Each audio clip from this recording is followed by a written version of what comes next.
Bueno, vamos a ver el día de hoy lo que tiene que ver con el indicador del PIB. Y en macroeconomía, el Producto Interno Bruto es una magnitud macroeconómica que refleja el valor total de la producción de bienes y servicios que demanda un país a lo largo de un año.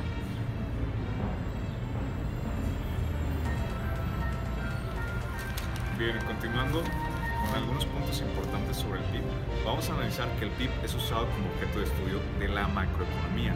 Se calcula que está dentro de la contabilidad nacional.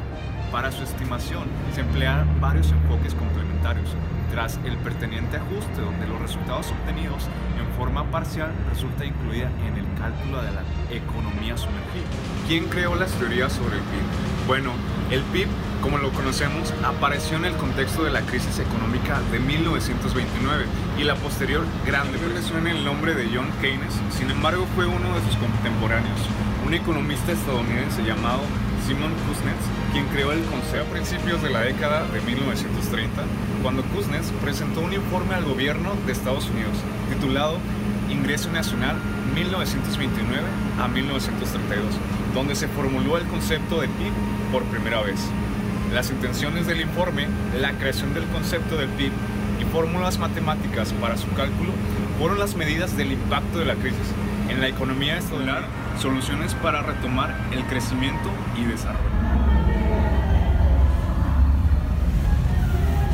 Bien, aquí encontramos la fórmula del PIB. ¿Cómo funciona el PIB o cómo lo sacamos? Bueno, el PIB es igual al consumo más el gasto, más la inversión, más la exportación, menos la importación. En un momento más, Ramón va a poder explicar 3 características sobre el PIB. Bueno, existen 3 métodos o enfoques para determinar el PIB: el de producción, el de renta y el de gasto, todos los cuales deberían en principio dar el mismo resultado. Bueno, el primer concepto es el de producción. Es el más directo de los 3, conocido como vía de la oferta también. Es la suma de los valores añadidos brutos a costes de los factores, con los impuestos indirectos y restando las subvenciones. Concluyendo, la suma de los valores añadidos de todos los bienes y servicios producidos. En la contabilidad nacional es más sencillo repartirlo por sectores. Bueno, el enfoque de la renta funciona en principio de que los ingresos de los factores productivos o productores debe ser igual al valor de su producto, y determina el Producto Interior Bruto, PIB, a través de la suma de los ingresos de todos los productores. Hay 2 formas de calcularlo, aunque ambas culminan con que es la suma de todas las rentas. Bueno, continuando, el primer método consiste en hallar el resultado de la suma de los sueldos, salarios, cotizaciones de la seguridad social, intereses, alquileres, beneficios no distribuidos, amortizaciones, impuestos indirectos y subvenciones. El segundo método para calcular la renta es el producto obtenido de sumar la remuneración de asalariados más las rentas mixtas e impuestos indirectos y restar las subvenciones. Sin embargo, ambos métodos concluyen, como habíamos mencionado previamente, que era la suma de todas las rentas. Bueno, continuando, el enfoque del gasto trabaja en el principio de que todos los productos deben ser comprados por alguien. Por lo tanto, el valor total del producto debe ser igual al gasto total de las personas en la compra de las cosas, también conocido como vía de la demanda. Es la suma de la demanda interna de un país, consumo privado, la inversión bruta y el gasto público, más la demanda externa de bienes y servicios, menos las importaciones de bienes y servicios. La vivienda usada, coches de segunda mano y todo lo que pueda revenderse no contabilizan en el PIB, solo la primera venta. Producto Interno Bruto de las grandes economías mundiales. Datos del Banco Mundial de 1971 al 2015. La presente gráfica muestra el PIB anual de distintos países, determinado por el Banco Mundial en billones de dólares, y de acuerdo con el método Atlas, que resulta ser más realista. Estados Unidos mantiene siempre el primer lugar, con un crecimiento cada vez menor, en tanto que Japón ocupó el segundo lugar hasta el transcurso de los años 2009-2010, siendo superado por China, quien ahora ocupa ese lugar, quedando Japón en tercer lugar.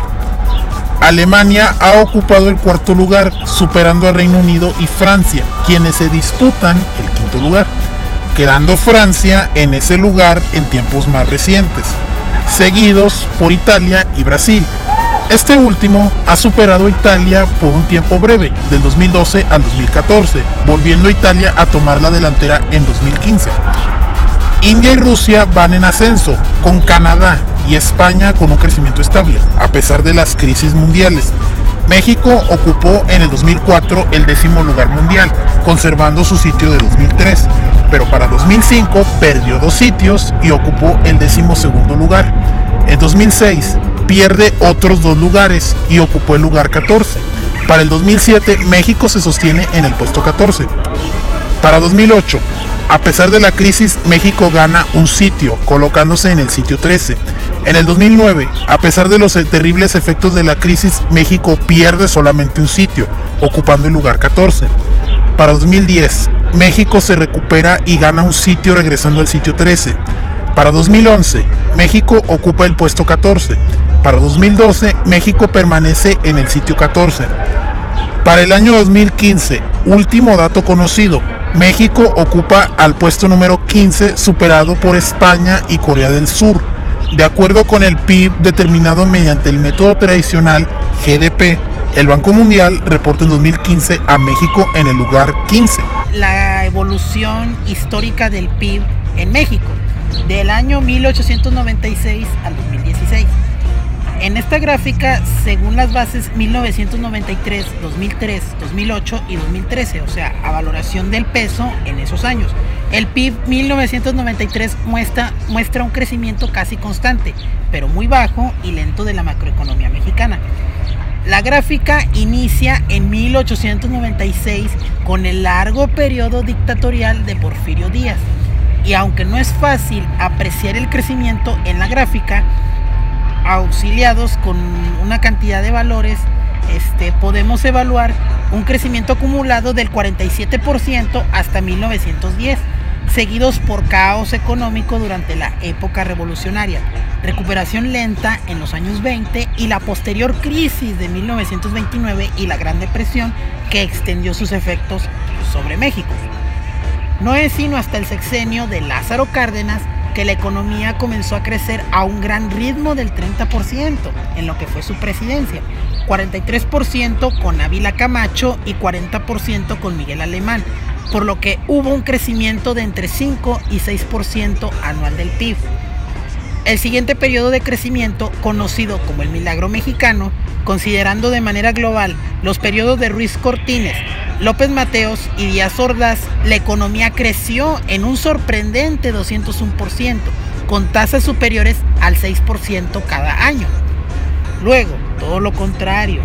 Durante los siguientes 3 sexenios, Luis Echeverría, José López Portillo y Miguel de la Madrid, hubo caos en la economía, causado por desorden en el gasto gubernamental, aumento de la deuda, así como de las crisis del petróleo de 1973 y 1979, que fueron seguidas por las crisis de 1976 y 1982, cuando se devaluó fuertemente el peso y el poder adquisitivo del salario cayó a la mitad de lo que era antes de la crisis. Hubo gran inflación. En 1987, la crisis alcanzó sus más graves extremos. Es a partir de la década de los 40 que los valores del PIB, según cada base, comienzan a apartarse. Muestran todas las bases, excepto la de 1993, comportamientos similares en tiempo de crisis y de crecimiento, lo cual es extraño, mientras que la de 1993 es más constante, a pesar de un crecimiento más lento. Actualmente, a pesar de las crisis económicas, el PIB absoluto de México sigue creciendo, aunque muy poco, 0.7% en el segundo trimestre del 2013, pero no ha dejado de crecer. Bien, continuando con el PIB, ya hemos revisado sus principales conceptos y hemos hecho un recorrido histórico del PIB de México. Ahora vamos a hablar brevemente de los casos de éxito que se han dado en América Latina junto con Singapur. En primer lugar, tenemos el crecimiento del PIB en América Latina.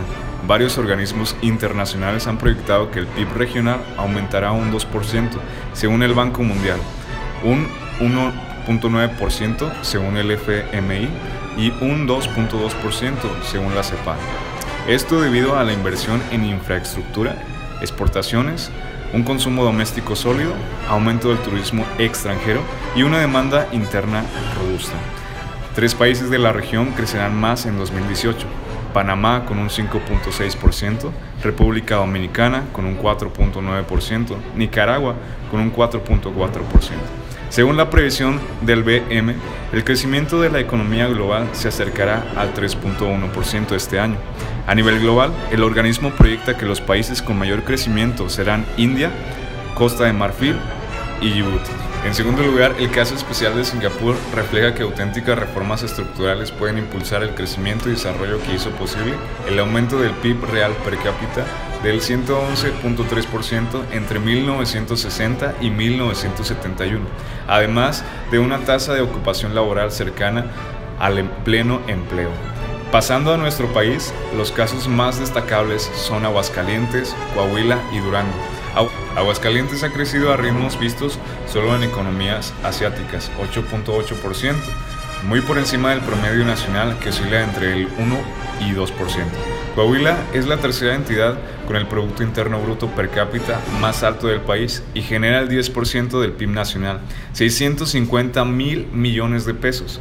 Durango, por su parte, registró el mayor crecimiento del PIB en el último año en la zona norte del país, con un 3.7% contra un promedio nacional del 2.3% y una aportación de 8.800 millones de pesos más a la economía que el año previo. El PIB de la zona metropolitana de La Laguna creció de 145.3 miles de millones de pesos a 191.8 miles de millones de pesos, es decir, subió 32%. El PIB per cápita de la Laguna creció 121.728 pesos anuales a 149.501 pesos anuales, lo que representó un incremento de 22.82%. Lo anterior lo revelaron los estudios del grupo financiero Citibanamex de Indicadores Regionales de Actividad Económica, IRAE. Este mismo tipo de estudios, IRAE, del 2011 y 2014 mostraron esos avances en el caso de la región lagunera. Estos fueron algunos casos de éxito en el ámbito macroeconómico. Ahora pasaremos a ver algunas de las propuestas para que haya crecimiento y desarrollo. Bien, algunas de las propuestas son reparto equitativo de las riquezas, combate a las desigualdades sociales, a la pobreza, la delincuencia y la corrupción política en todos los ámbitos de la vida cotidiana. Número 2. Regulaciones a la distribución de las riquezas, aumento gradual de los salarios, evitar el derroche y la ostentosidad por parte de la clase política. Número 3. Uso de mecanismos financieros para control en tiempos de crisis económicas y evitar el desplome de la economía, incluyendo el PIB. Número 4. Que, al existir proyectos de nación de cara al futuro, que se respeten por parte de políticos de distintos partidos e ideologías un pensamiento estadista, no político electoral. Y por último, informar a la población y concientizar de sus aportaciones a la economía nacional, que comience un proceso de regularización de la economía informal para que haya mejor rendimiento de la economía mexicana, desde el nivel nacional al doméstico.